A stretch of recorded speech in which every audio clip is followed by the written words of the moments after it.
Hello बच्चों, कैसे हैं आप? बढ़िया।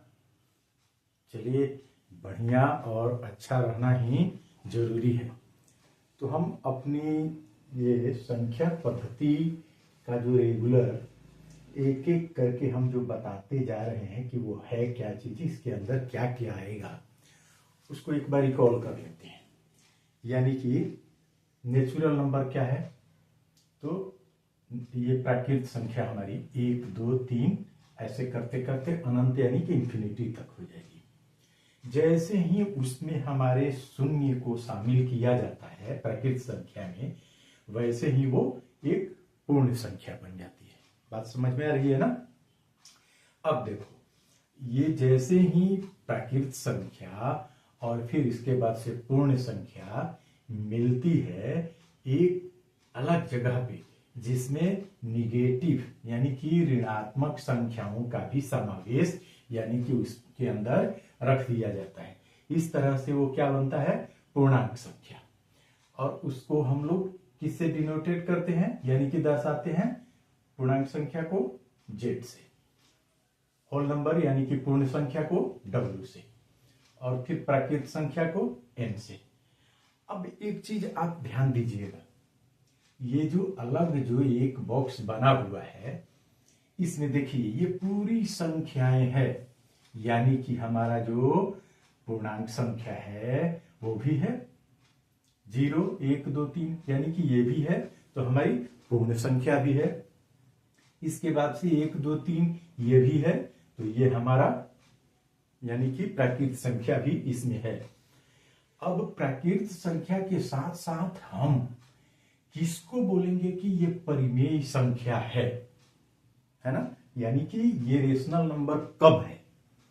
तो हर चीज की कुछ ना कुछ शर्त होती है। जैसे मान लो कि आम का पेड़ है, तो शर्त है ना कि आम का पेड़ हम उसको क्यों बोलेंगे?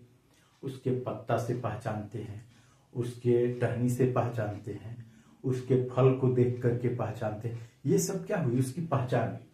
तो ये सारी मिल करके हमारी क्या होती है? तो परिमेय संख्या बनती है, जिसमें ये सारे शामिल होते हैं। लेकिन शर्त है, अब उसी शर्त के बारे में हम लोग जानते हैं कि वो शर्त क्या है।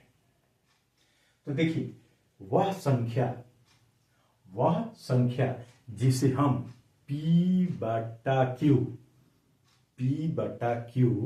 के रूप में लिख सकते हैं, जहां Q नॉट इक्वल टू 0, यानी कि Q कभी भी शून्य नहीं होगा, तभी जाकर के वो परिमेय संख्या होगा, है ना?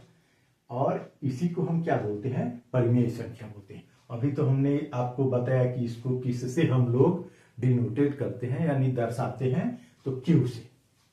अब थोड़ा सा हम लोग आगे बात करते हैं कि कोई अगर परिमेय संख्या है ना, कोई अगर परिमेय संख्या है तो वो कब आपको पता चलेगा? जो नियम बनाए गए हैं इसके लिए, वो अगर रूल ये नियम को फॉलो करते हैं साहब, तो समझ जाओ कि ये परिमेय संख्या है, और नहीं है तो फिर नहीं है।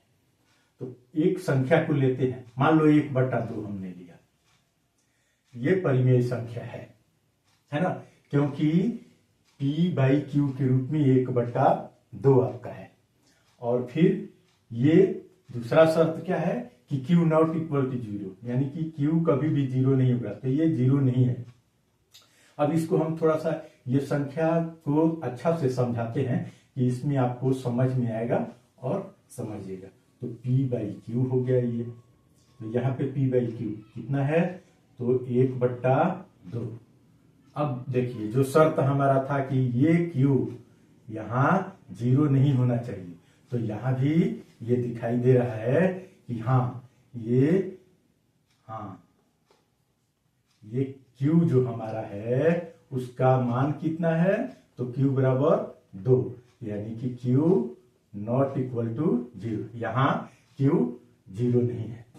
अब एक और शर्त है कि P और Q पूर्णांक संख्या है, तो यह देख लीजिए पूर्णांक संख्या का परिभाषा। ये जो हमारे पास 1/2 जो संख्या है वो पूर्णांक है कि नहीं है, तो ये पूर्णांक संख्या है। हाँ, ये 1/2 यानी कि 1 और 2 है ना, ये दोनों क्या है, पूर्णांक संख्या है। चलिए एक और उदाहरण हम आपको देख करके समझाते हैं।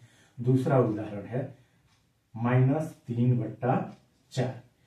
ये p/q के रूप में है, दिखाई दे रहा है कि ये p/q के रूप में है। तो हम बोलेंगे क्या चीज कि हाँ, ये p/q के रूप में है, p/q के रूप में है। तो यहाँ क्या है p/q के रूप में, तो -3/4। और इसमें देखो q क्या है, तो q ≠ 0, यहां भी है। तो हाँ, q बराबर 4, यानी कि q यहां पर भी ≠ 0। और फिर यहां पूछ रहा है कि p और q पूर्णांक संख्या है, तो हाँ है पूर्णांक संख्या। -3 और आपका 4, ये क्या है, ये पूर्णांक संख्या है। तो ये भी हमारा सही है, यानी कि -3/4 परिमेय संख्या है। अब शून्य को लेते हैं, शून्य को, तो शून्य एक परिमेय संख्या है, ध्यान दो यहां। जी हाँ, शून्य भी एक परिमेय संख्या है। अब शर्त क्या है हमारा कि ये p/q के रूप में है कि नहीं, तो इसको हम ऐसे लिख सकते हैं 0/1। तो क्या होगा, हाँ ये p/q के रूप में है, p/q के रूप में ये है ना। अब दूसरा जो ये शर्त पूछ रहा है, क्या q ये 0 है, तो नहीं, q 0 नहीं है। तो ये भी सही है, यानी कि हाँ q ≠ 0, यानी कि यहाँ पे q बराबर क्या है, तो 1 है, और जहां q ≠ 0। अब देखिए इसमें, हाँ p और q पूर्णांक संख्या है, तो शून्य क्या है, एक पूर्णांक संख्या है और एक पूर्णांक संख्या है दोनों। तो हाँ, 0 और 1 ये क्या है, पूर्णांक संख्या है। एक और उदाहरण ले लेते हैं, आखिरी 5। तो 5 को हम लिख सकते हैं ना, इसको भी ऐसे 5/1 लिख सकते हैं ना। तो ये कह रहा है कि क्या ये p/q के फॉर्म में है, तो हाँ p/q के फॉर्म में है। तो p/q बराबर यहाँ क्या हो गया, 5/1 हो गया ना।